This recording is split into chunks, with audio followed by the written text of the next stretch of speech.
فقال يا فاطمة ائتيني بالقصاء اليمان فغطيني به فغطيته بالقصاء اليمان فغطيته به وسرت أنظر إليه وإذا وجهه يتلاله كأنه البدر في ليلة تمامه وكماله. الله. فما كانت إلا ساعة وإذا ببلدي الحسن قد أقبل وقال السلام عليك يا أمه فقلت عليك السلام يا قرة عيني وسمرة فؤادي فقال يا أمه إني أشم عندك راية طيبة كأنها راية جد رسول الله فقلت نعم إن جدك تحت الكساء فأقبل الحسن نحو الكساء وقال السلام عليك يا جده يا رسول الله أتعزن لي أن أدخل معك تحت الكساء قال وعليك السلام يا ولدي ويا صاحب عودي قد أذنت لك فدخل معه تحت الكساء. اللهم صل. فما كانت إلا ساعة وإذا بولدي الحسين قد أقبل وقال السلام عليك يا أمه فقلت عليك السلام يا ولدي ويا قرة عيني وسمرة فؤادي فقال لي يا أمه إني أشم عندك راية طيبة كأنها راية جد رسول الله فقلت نعم إن جدك وأخاك تحت الكساء فدنا الحسين نحو الكساء وقال السلام عليك يا جده والسلام عليك يا من اختاره الله أتأذن لي أن أدخل معكما تحت الكساء فقال وعليك السلام يا ولدي ويا شافي أمتي قد أذنت لك فدخل معهما تحت الكساء. اللهم. فأقبل عند ذلك أبو الحسن علي بن أبي طالب وقال السلام عليك يا بنت رسول الله فقلت عليك السلام يا أبا الحسن ويا أمير المؤمنين وقال يا فاطمة إني أشم عندك راية طيبة كأنها راية أخي وابن عم رسول الله فقلت نعم ها هو مع ولديك تحت الكساء فأقبل علي نحو الكساء وقال السلام عليك يا رسول الله أتأذن لي أن أكون معكم تحت الكساء قال له عليك السلام يا أخي ويا وسي وخليفتي وصاحب لبائي قد أذنت لك فدخل علي تحت الكساء. اللهم.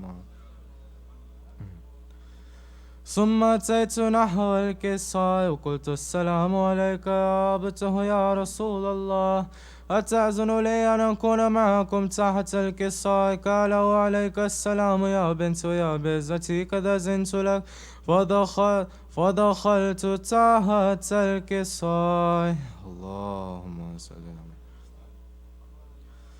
فلما اكتملنا جميعا تحت الكساء أخذ برسول الله بطرف الكساء وومي بيده اليمنى للسماء وقال اللهم إن هؤلاء أهل بيتي وخاصتي وهامتي لحمهم لحمي ودمهم دمي يلمني ما يلمهم ويحزنني ما يحزنهم أنا هرب لمن حاربهم وسلم لمن سالمهم وعدو لمن عداهم محب لمن أحبهم إنهم مني وأنا منهم واجعل صلواتك وبركاتك ورحمتك وغفرانك ورضوانك علي وعليهم واذهب عنهم الرجس وطهرهم تطهيرا. الله. فقال الله عز وجل يا ملائكة يا سكان السماوات إني ما خلقت سماء مبنية ولا أرض مدهية ولا قمر منيرا ولا شمس مضية ولا فلك يدور ولا بحر يجري ولا فلك يسري إلا في محبة هؤلاء الخمسة الذين هم تحت الكساء فقال الأمين جبرائيل يا رب ومن ساهت الكساء. فقال عز وجل هم أهل بيت نبوة ومعدن رسالة، هم فاطمة وأبوها وبعلها وبنوها. الله. فقال جبرائيل يا رب أتعزن لي أن أحبط إلى الأرض ليكون معهم سادسا. فقال له نعم قد أذنت لك. فهبط الأمين جبرائيل وقال السلام عليك يا رسول الله علي ولا عليك السلام يخصك بالطاهية والإكرام ويأكل لك وعزتي وجلالي أني ما خلقت سماء مبنية ولا أرضا مدهية ولا قمر منيرة ولا شمس مضية ولا فلك يدور ولا بحر يجري ولا فلك يسري إلا لأجلكم ومحبتكم قد أذن لي أن أدخل معكم فهل تأذن لي يا رسول الله؟ فقال رسول الله وعليك السلام يا من وحي الله أنه نعم قد أذنت لك. فدخل جبرائيل معنا تحت الكساء. الله.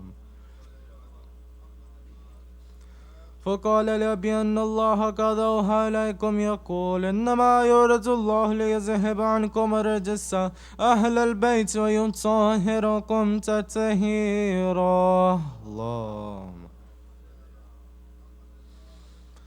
فقال علي لأبي يا رسول الله أخبرني ما لجلوسنا هذا تحت الكساء من الفضل عند الله. فقال النبي صلى الله عليه وآله والذي بعثني بالحق نبي واصطفاني برسالة نجي ما ذكر خبرنا هذا في محفل من محافل أهل الأرض وفيه جمع من شتر ومحبين إلا ونزلت عليهم الرحمة وهفت بهم الملائكة واستغفرت لهم لا يتفرقوا. فقال عليه السلام وإذا والله فزنا وفاز شوتنا ورب الكعبة.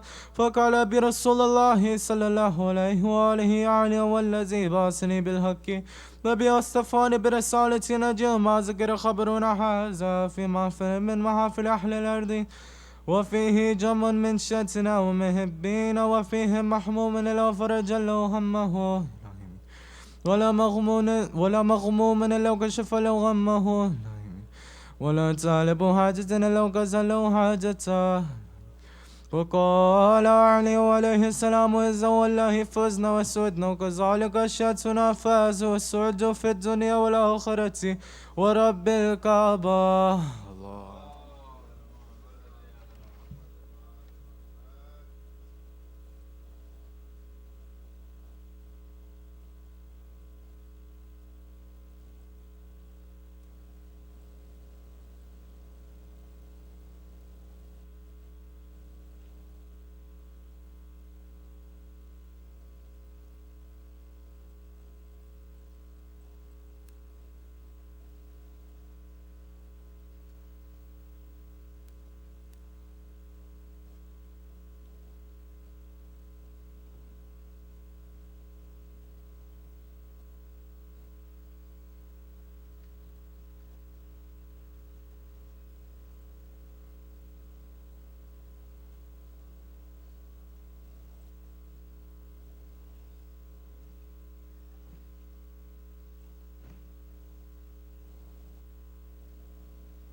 بر محمد و آل محمد صلوات.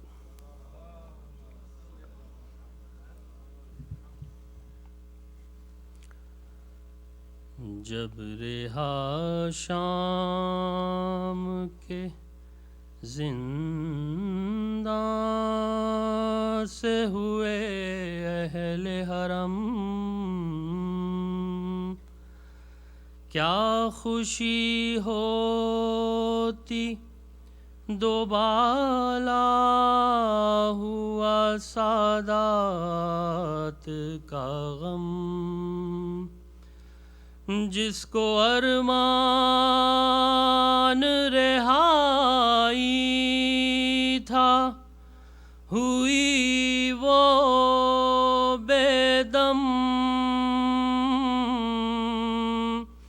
ایک ننھی سی لحد پر تھا مسلسل ماتم، سن کے فریاد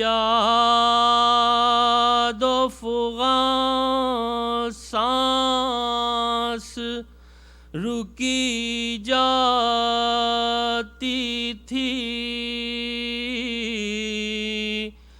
قبر سے بالی سکینہ کی صدا آتی تھی، ارے وطن جانے والو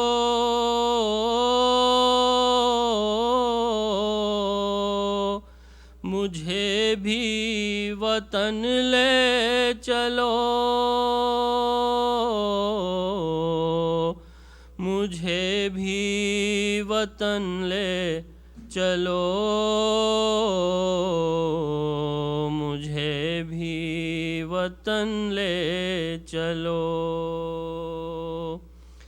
میں کیسے رہوں گی یہاں پر،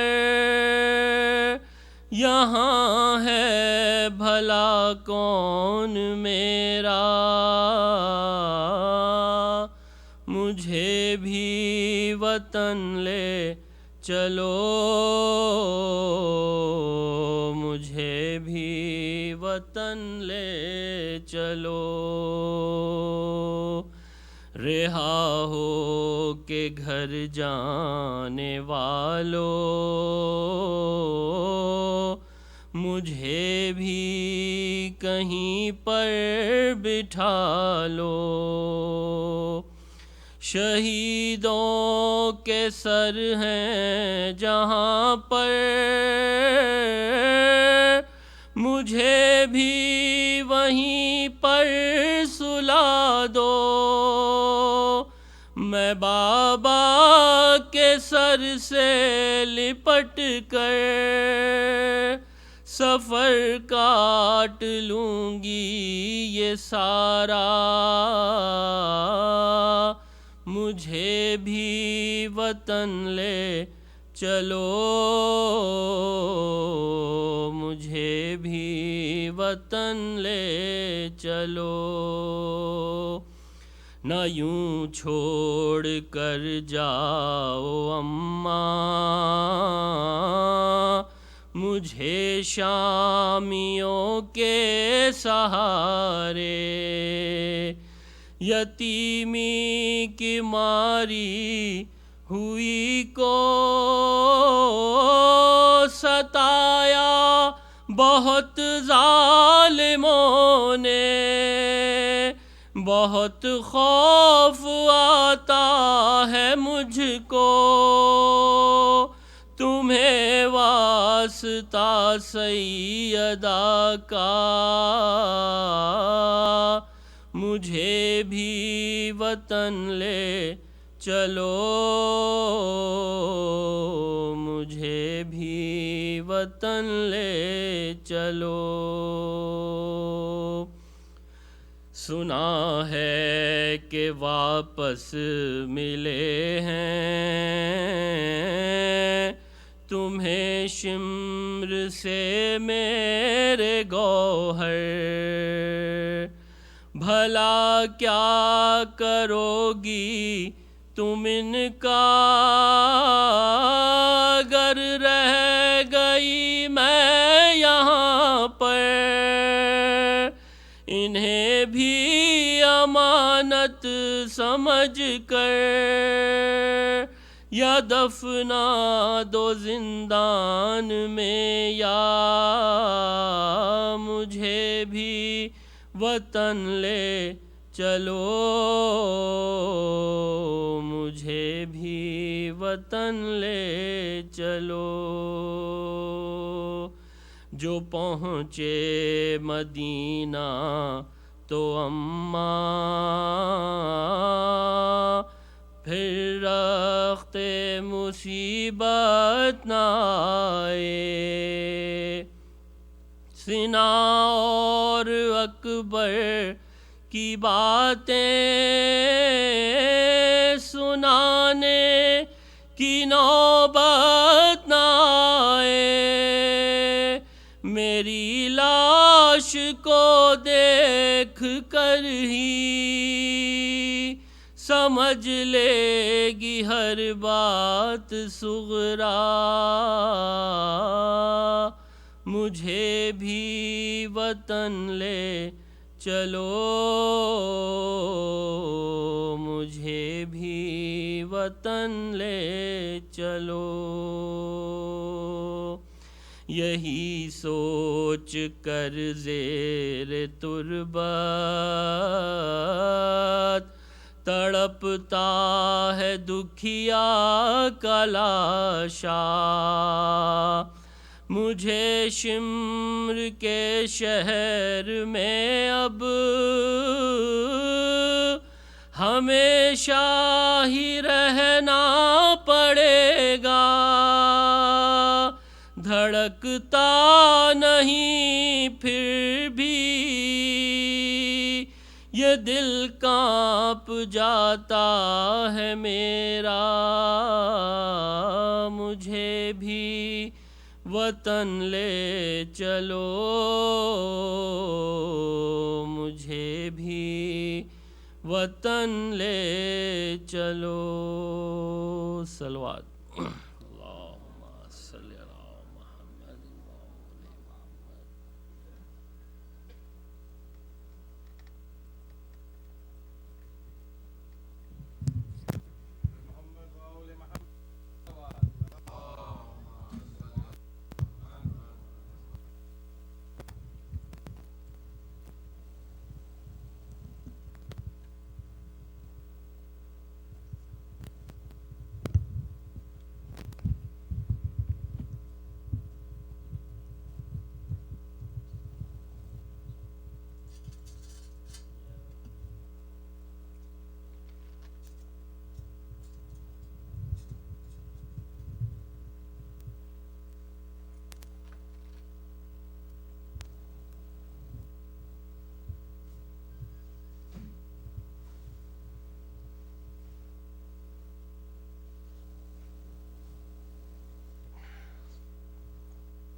رحم الله من قرأ الفاتحة.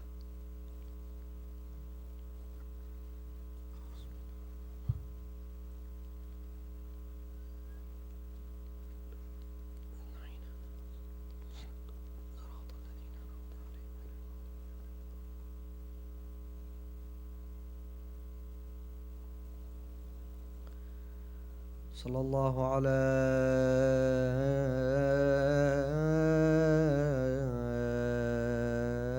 عليك يا رسول الله، صلى الله وسلم عليك يا سيدي ويا مولاي يا أمير المؤمنين،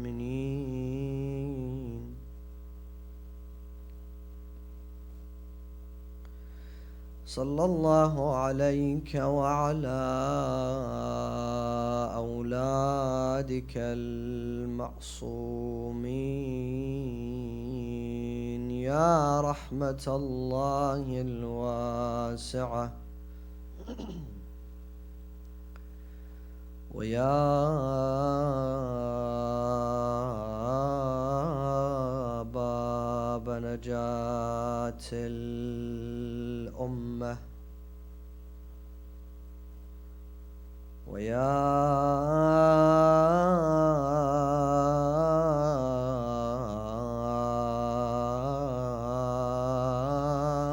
عبرة كل مؤمن ومؤمنة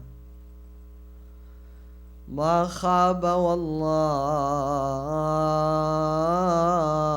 من تمسك بكم وأمنا من لجأ والتجأ إليكم يا ليتنا كنا معكم سادتي فنفوز فوزا عظيما.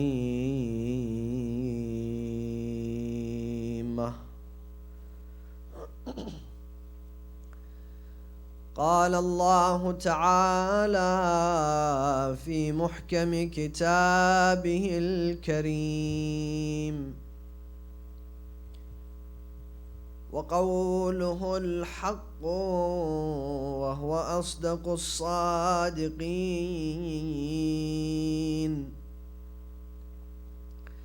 أعوذ بالله من الشيطان الرجيم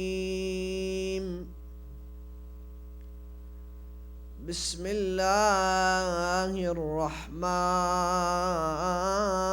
الرحيم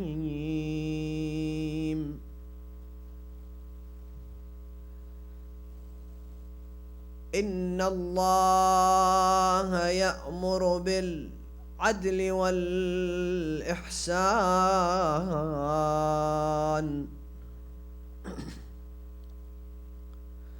وإيتاء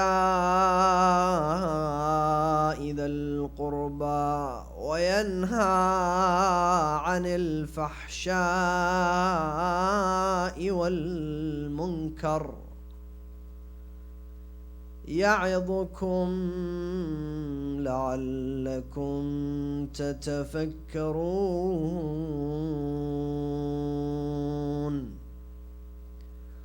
Bless your gathering with a remembrance upon Muhammad wa Ali Muhammad.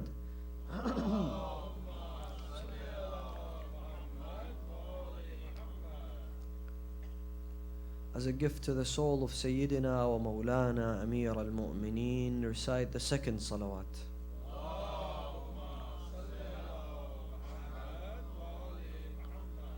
For Allah to keep us amongst the lovers and the followers of Sayyidina wa Mawlana Amir al-Mu'mineen, and to hasten the reappearance of his son Sahib al-Asri wa Zaman, recite the third salawat with the loudest of your voices.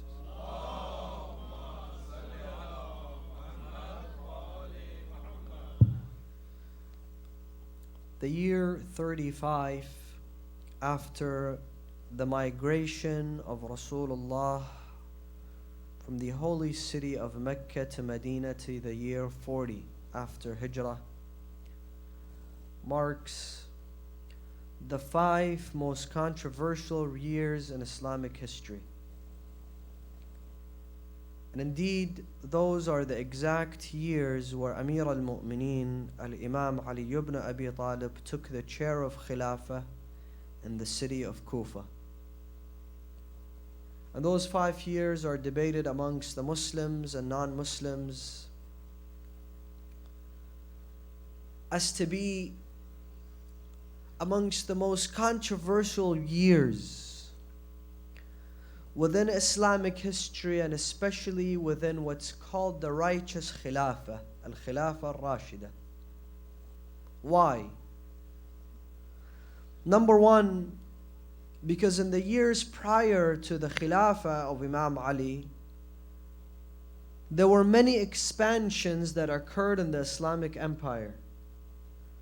And the Islamic Empire and the Islamic territory expanded tremendously, bringing in a lot of wealth and bringing in a lot of power and might to the Islamic Empire.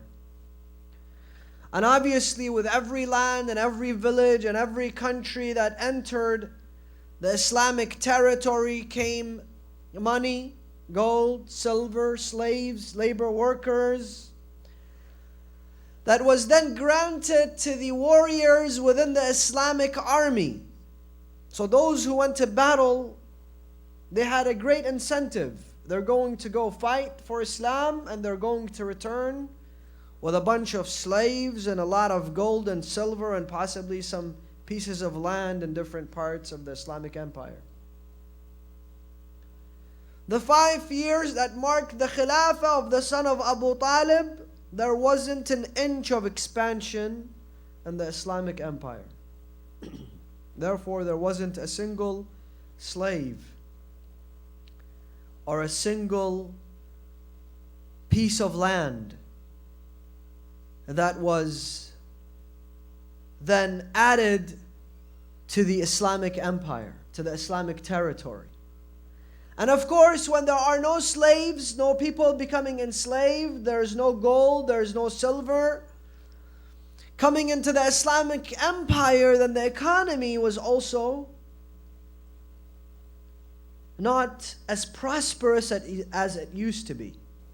Now, the Muslim army had no incentive to go to war because they weren't going to come back with a bunch of slaves and money and wealth and get different types of grants from the Islamic Empire. Similarly, the 5 years of the Khilafah of Ali ibn Abi Talib also marked the 3 biggest civil wars within the Islamic Empire. First was in the 36th year after the Hijrah, the Battle of Jamal, where on one side there was Amir al-Mu'mineen Ali ibn Abi Talib and some of the companions of Rasulullah, and on the other side Talha, Zubair ibn al-Awwam, and Aisha, the wife of Rasulullah. And the battle had many casualties in the tens of hundreds of people. The 37th year after the Hijrah marked the Battle of Siffin between Imam Ali's forces and Muawiyah bin Abi Sufyan. The Battle of Jamal took part in Basra. The Battle of Siffin took part between Baghdad and Syria. It began in the month of Safar and it ended in the month of Ramadan. Again, with tens of thousands of casualties. 38th year after the Hijrah marked another battle between Amir al-Mu'mineen and the Khawarij, the Battle of Nahrawan, where 4,000 people from the Khawarij were killed and only 9 people from the side of Amir al-Mu'mineen. So a total of 93,000 Muslims were killed during the Khilafah of Ali ibn Abi Talib. Which brings us to the question that we're going to discuss this evening. Was he a successful Khalifa? Did he really know what he was doing? How is it that we believe that Ali ibn Abi Talib and his governance was indeed the most noble government witnessed by history, but yet so many casualties, poverty, endless wars, disunity? And we will examine this topic in the following manner. Number 1, what is the perspective of some non-Muslim scholars towards the governance of Ali ibn Abi Talib?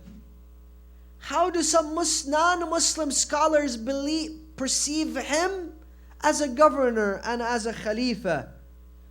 that governed from the 35th year to the 40th year after Hijrah. That's number one.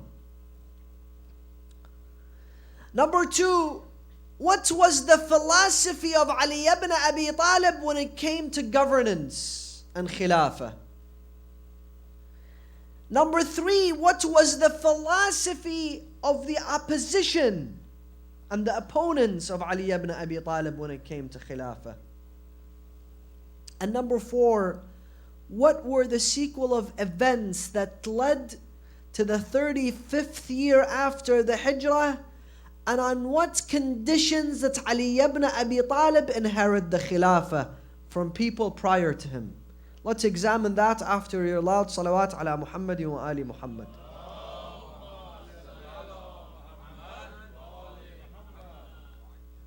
In the year 1997, Kofi Annan, the Secretary General of the United Nations, writes an extensive letter, and within his extensive letter he points out to the note written by Ali ibn Abi Talib, the Khalifa of the time, to his governor Malik ibn Ashtar al-Nakha'i, where Amir al-Mu'mineen writes to his governor Malik al-Ashtar.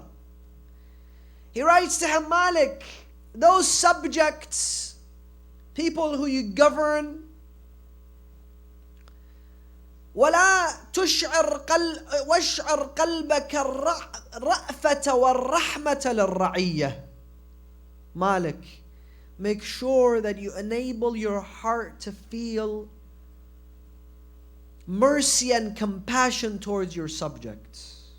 ولا تكن عليهم سبعا ضاريا. Don't be like a lion waiting for a feast to attack them. Meaning what?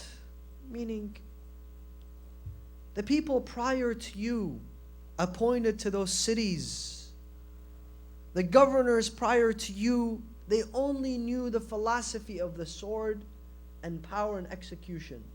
Your job is to feel mercy and compassion towards them and to show them that. Why? فَإِنَّهُمْ صِنْفَانِ. For they are divided into two categories. إِمَّا أَخٌ لَكَ فِي الدِّينِ أَوْ نَظِيرٌ لَكَ فِي الْخَلْقِ. They're either your brethren in faith or in humanity. This was how Amir al-Mu'mineen summed up the subject and his governance. He looked beyond race. He looked beyond culture. He looked beyond languages. He looked beyond the color of the skin and even religion and faith. For he said they are either brethren to you in faith or in humanity, meaning people outside the religion of Islam. Let them feel the compassion of a Muslim governor. In the year 2000, in the extensive report of the United Nations Committee on Human Rights, they declared that Ali, the son of Abu Talib, is the fairest governor in human history. Ali, the son of Abu Talib, was the fairest governor in human history. Yet, we still do not understand the value of this man, and we have not yet studied the legacy of this man. What did he do so that 1,400 years later, the peak of human rights, the most credited human rights institution in the world, declares him to be the fairest governor in human history?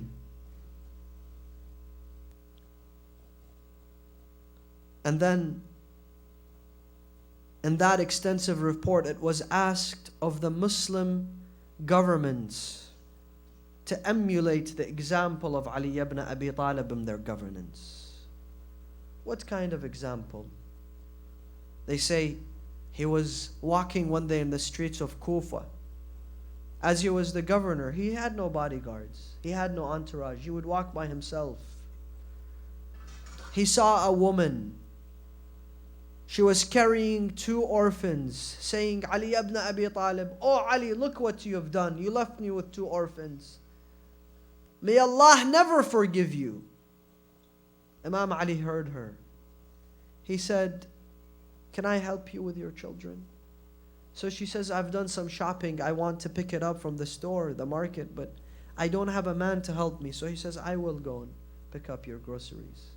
He picked up her groceries, held one of her kids. He walked her home. He said to her, I would like to spend some time playing with your children. So she said, okay, why don't you take care of my children while I'll cook? And as she was cooking, she would say to him, may Allah not forgive Ali ibn Abi Talib, for he left me with 2 orphans. And he hears. And he smiles at her. When she was done cooking, he fed the children. He put them in their beds. He was about to leave. He looked at the lady and he says, can you find it within your heart to forgive Ali? She says, man, why do you defend him? What is it with you that you want me to forgive Ali ibn Abi Talib? You spend hours out of your day to come and spend with my children today, while you know where Ali is? Ali is in the palace of Khilafah, enjoying his Khilafah. He looked at her and he said, my sister, I am the son of Abu Talib. She said, you are the son of Abu Talib, you're Ali? He said, yes, and I don't have a palace of Khilafah. I reside in my normal residence. This was the freedom that Ali ibn Abi Talib gave for people, so they propagated so much against him, even in the city that he lived in. And he never stood to defend himself, even when it came to his own personal residence. People didn't even know where he lived. They thought that he lived in the mansions and he had the slaves and servants, while he was an ordinary man. They say when they would enter Masjid al-Kufa, an outsider that would enter Masjid al-Kufa, he would have to ask, who is the Khalifa? Because he would not know Ali from an ordinary man. So what was the philosophy of Ali ibn Abi Talib when it came to this Khilafah? And why was it that this Khilafah was not expanded and there were no new territories that were added to the territories of the Muslims? One day as he took the Khilafah, they came and they gave him bay'ah. And he was sitting in his home with his servant Qambar.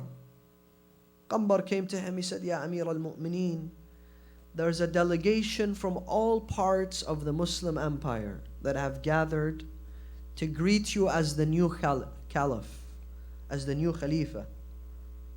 Amir al-Mu'mineen was holding on to his na'al, to his sandal, and he was stitching the sandal. One pair of sandal that has been ripped and he's stitching it. So he raised it. He said, Ya Qambar, how much is this na'al worth? Qambar says, قَدْ اسْتَحْيَيْتُ مِنْهُ, I was shy to tell him it's worthless. So I told him, Ya Amir al-Mu'mineen, maybe 1 dirham, maybe 1 penny. He said to me, Qambar, this whole Khilafah is worth less than this na'al to me, if I don't give justice to those who justice have been taken away from them. And if I don't ensure the rights of the less fortunate in my Khilafah. This was the philosophy of Ali when it came to the Khilafah.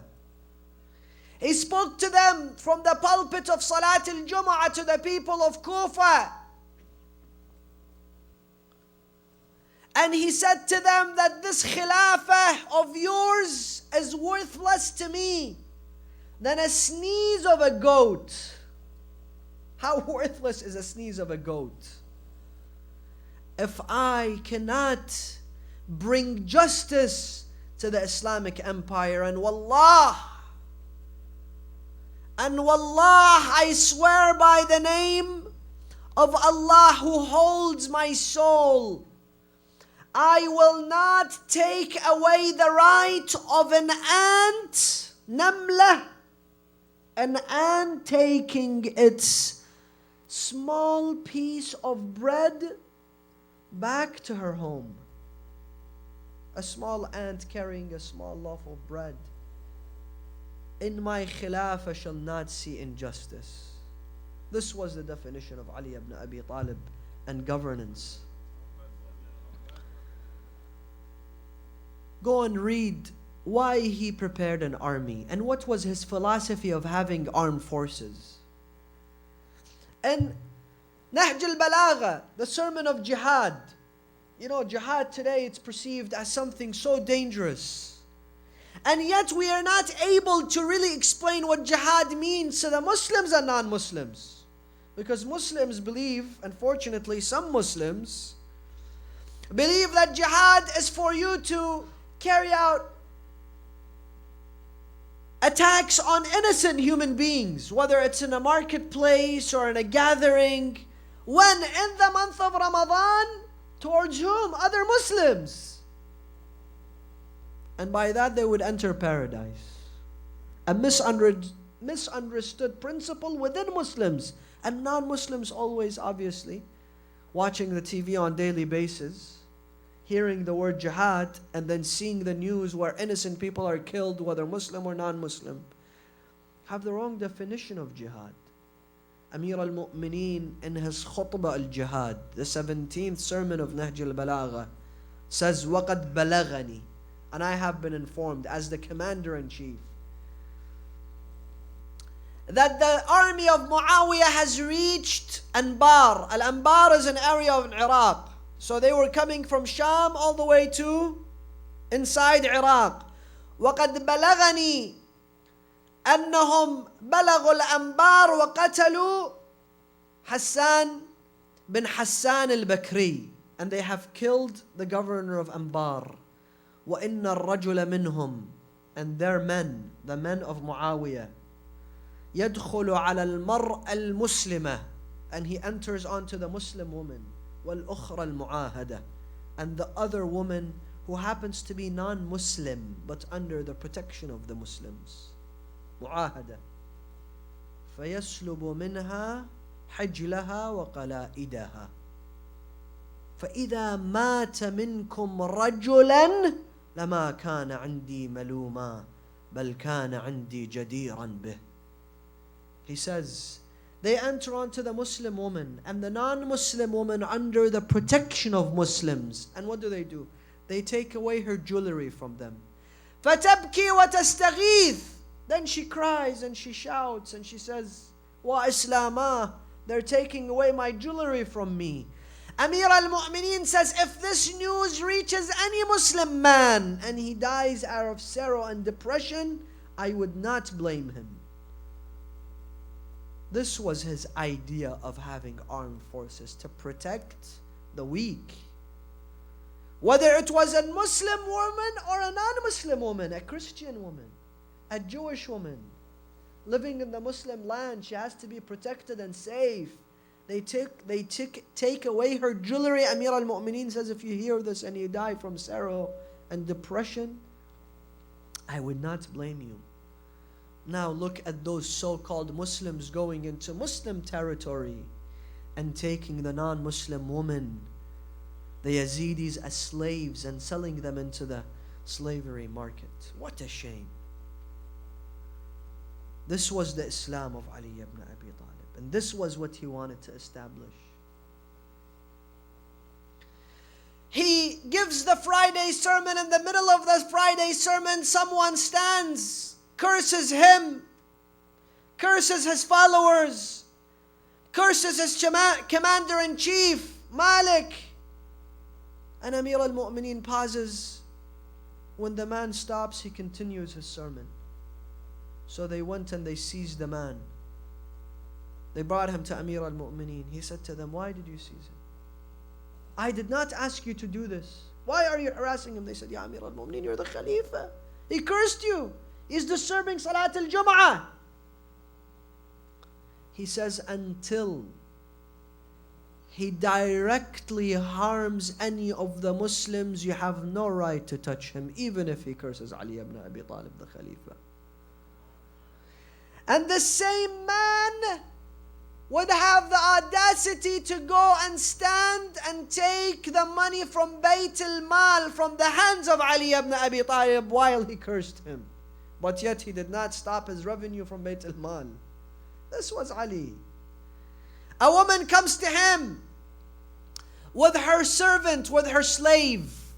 And Imam Ali, he would be the one that would offer the monthly payment from Bayt al-Mal. He would be present there. So he gave her her monthly payment from Bayt al-Mal. She was with her slave. She came back, she said, Ya Ali, I think you made a mistake. He said, why? He said, because I am Arab. And my slave is non-Arab. I am a free woman. And she's a slave. And you gave us both the same amount from Bayt al-Mal. You must have made a mistake. He took from his right and he took from his left. And he gathered some dust in the right and he gathered some dust in the left, and he showed the lady. He said, do you see a difference between this and this? She said, no. He said to her, you were created from this and she was created from this. This is the justice and equality that he pursued. His own brother Aqil, the son of Abu Talib, comes to him and he says this in Nahj al-Balagha. He says, Aqil came to me impoverished. I could see the signs of poverty on him.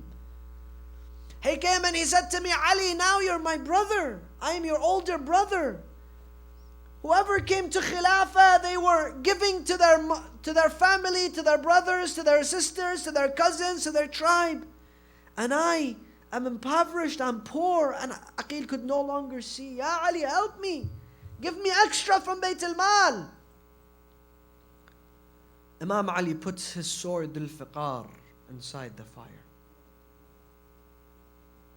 Aqil could not see, so he said, Aqil, extend your hands and take. Aqil extended his hand and it touched the sword of Ali ibn Abi Talib, so he said, ah.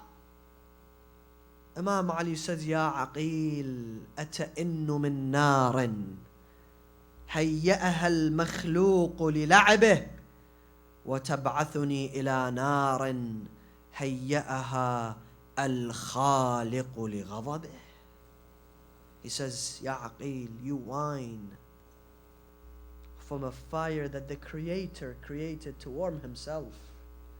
And you want to send me to a fire that the Creator created for His punishment? But what was the philosophy of the opposition of Ali ibn Abi Talib? Muawiyah ibn Abi Sufyan, when he took control of Kufa and Iraq, he sat on the minbar of Kufa and he said to them, Ya Ahl al-Iraq, ما حاربتكم لكي تصوموا وتصلوا وتحجوا وتزكوا. I did not fight you so that you pay zakat and go to Hajj and pray and fast. بل قاتلتكم لأحكمكم. I fought you so that I can govern you and rule you, so that you would be my subjects. And if you are not disciplined, then my sword shall discipline you. The philosophy of Muawiyah was to take from the poor and by any means to win the allegiance of those who could be won over with money, sometimes with 100,000, sometimes with 200,000, sometimes with 500,000 golden coins.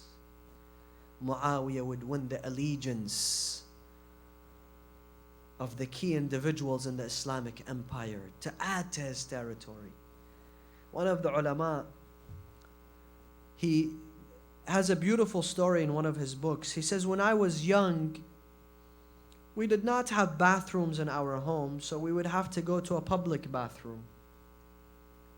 So he said, when I would go to the bathroom, there would be a man sitting there, and let's say there were 5, 6 stalls. He would say, go to number 4, even if all 3 of them were empty.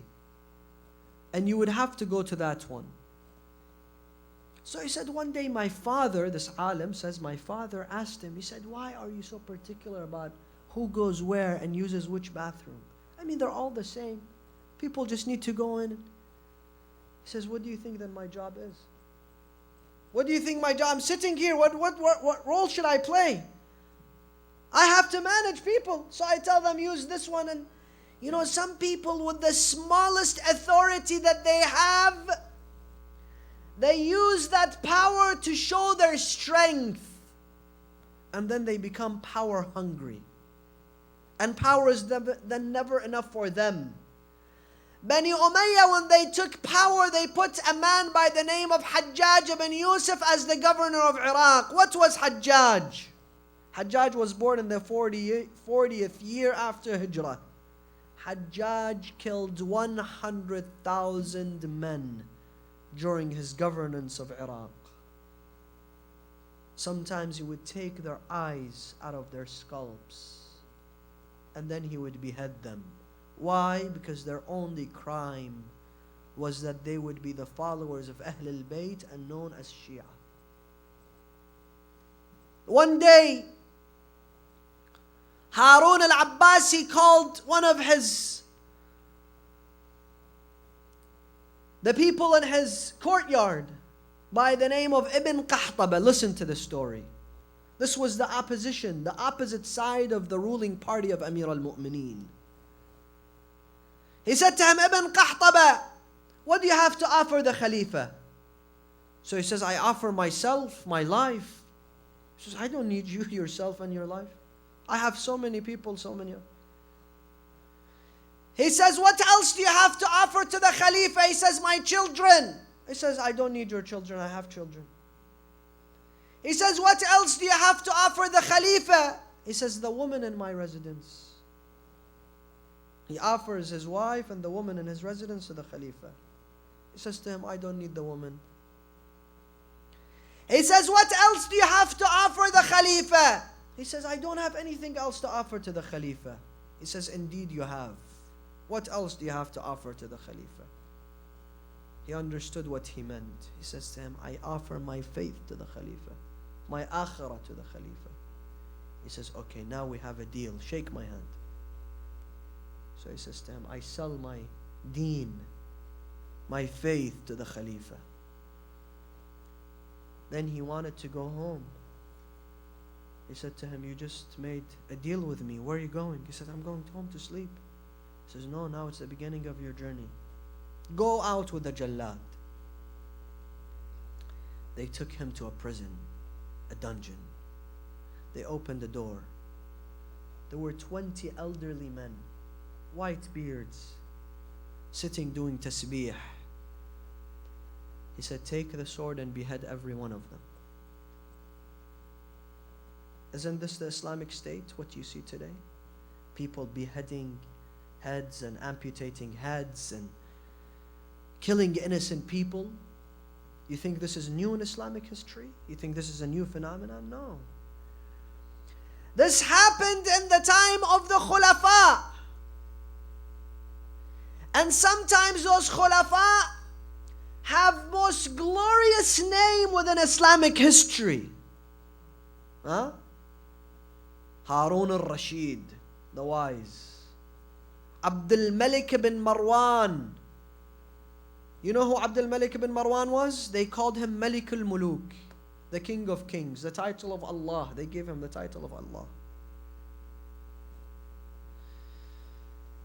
So he began to behead them, 20 of them. He said, when I was done, I was overwhelmed. I could not stand. I could not breathe.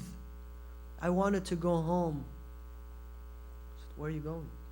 They opened another dungeon. He said, I saw 20 middle-aged men. Also, they looked so holy, like they would be scholars, pious people. He said, take their heads off. He said, I took my sword and I killed every one of them. I wanted to leave. He said, one more dungeon. I opened it. He said, I saw young boys, 13, 14, 15 years old.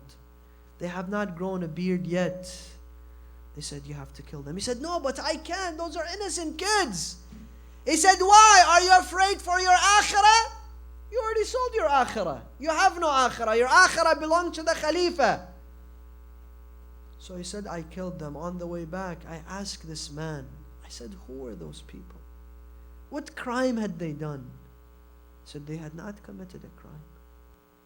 So why did I kill them? He said, because they were from the lineage of Ali ibn Abi Talib. Their crime was that they were Sadat and they were Sayyid, imprisoned and beheaded. This is in Islamic history. So don't be surprised today if you find that people in the name of the Islamic State killing people who carry the name of Ali, Hassan and Hussein.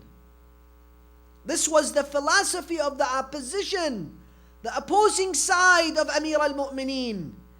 So when he took the Khilafah, they could not resist sitting at home and watching Amir al-Mu'mineen bring justice to the Islamic world. They raised against him. They rised one after another in Jamal and Siffin and in Nahrawan. But why is it that Amir al-Mu'mineen had to face such wars, brothers and sisters, and civil wars? And this is what I want to conclude with. I have a couple of minutes remaining. We have to go and see the sequence of events that took place from the demise of Rasulullah until the Khilafah of Imam Ali. And what kind of situation did he inherit? Rasulullah appointed him as the Khalifa, and the Khilafah was taken away from him. And in the time of the Khilafah of Abu Bakr, he sent his army led by Khalid ibn Walid, to different tribes. And Khalid ibn Walid, you have to go and read history, brothers and sisters, went on to one of the companions of Rasulullah, Abu Junadah. He killed him because he did not give allegiance to Abu Bakr. And in the same night, he slept in the bed of Abu Junadah with his wife Layla. This is Islamic history. The news reached Abu Bakr. Punish him, discipline him. He killed a man without his iddah. He took his wife. What was the verdict? The verdict was that if you go against the Khalifa, you have left the religion of Islam. So Abu Junadah had left the religion of Islam and he deserved to be killed. Was Ali ibn Abi Talib not the fourth Khalifa? So what about the people that came to fight him? Did they also leave the religion of Islam? If you tell me that Abu Junadah left the religion of Islam by rejecting the Khalifa, Aisha, Talha, Zubair, Muawiyah, and the rest of them also went against the Khalifa of their time. So what about them? Then came the time of the demise of Abu Bakr. Even though Rasulullah says, Atuni biqalamin wa qartas, give me a paper and pen so I write for you something so that you would not go astray after me.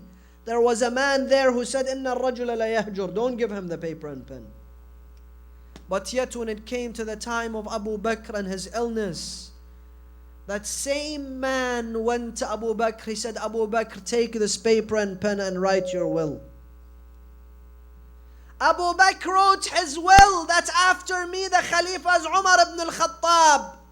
Umar ibn al-Khattab gave that will to the servant of Abu Bakr by the name of Shadid. Ya Shadid, go and read the will of Abu Bakr to the people that the Khalifa after Abu Bakr is Umar. Umar then made a council, and within that council, first they chose Amir al-Mu'mineen as the Khalifa. But they told him, we give you an allegiance so that you follow Kitab Allah and the Sunnah of Rasulullah and the Seerah of Abu Bakr and Umar. He said, Kitab Allah and the Sunnah of Rasulullah I accept, but the Seerah of Abu Bakr and Umar I reject. It is my own ijtihad. So they took the bay'ah from him and they gave it to Uthman ibn Affan.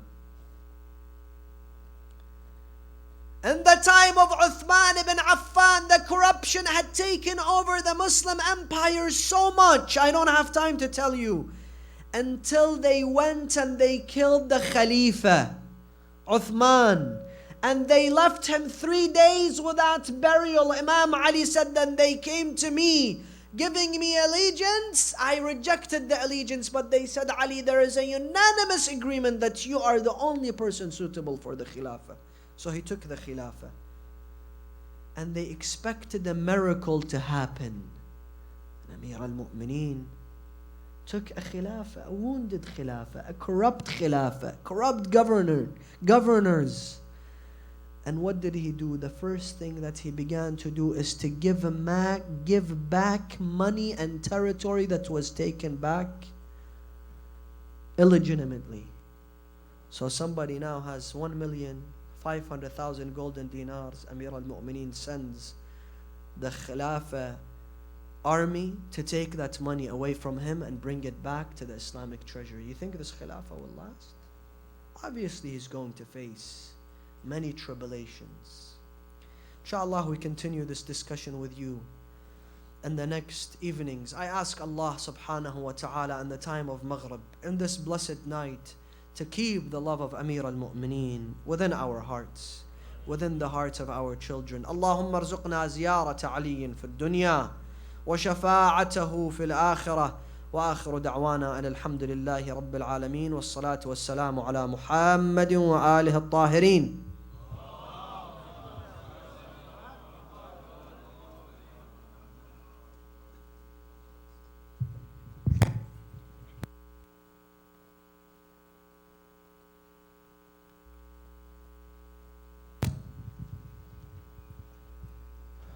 मोमिनीन, आपसे गुजारिश है कि अल्लामा सैयद मोहम्मद जवाद तक़वी साहब की speeches अभी next 6 more days होंगी. आप हज़रात से गुजारिश है कि पाबंदी वक्त से तशरीफ़ लाएँ प्रोग्राम में, ताकि पूरा लेक्चर आप लोग सुन सकें. बहुत नॉलेजेबल लेक्चर्स हैं ये, तो मोमिनीन ख़ुद आएँ और अपने बच्चों को भी साथ लाएँ ताकि इन लेक्चर से मुफीद हो सकें. आज का प्रोग्राम कुछ इस तरह है कि अभी मगरिब की नमाज़ बाजमात होगी, उसके बाद अफ्तार होगी. अफ्तार के फ़ौरन बाद यहाँ पे इशा की नमाज़, दुआ इफ्तिताह, और उसके फ़ौरन बाद यहाँ उर्दू मजालिस मुनक़िद होगी. तमाम मोमिनीन से गुजारिश है कि मजलिस में ज़रूर शरीक हों, अफ्तार में ज़रूर शरीक हों. बर मोहम्मद व आले मोहम्मद सल्लल्लाहु.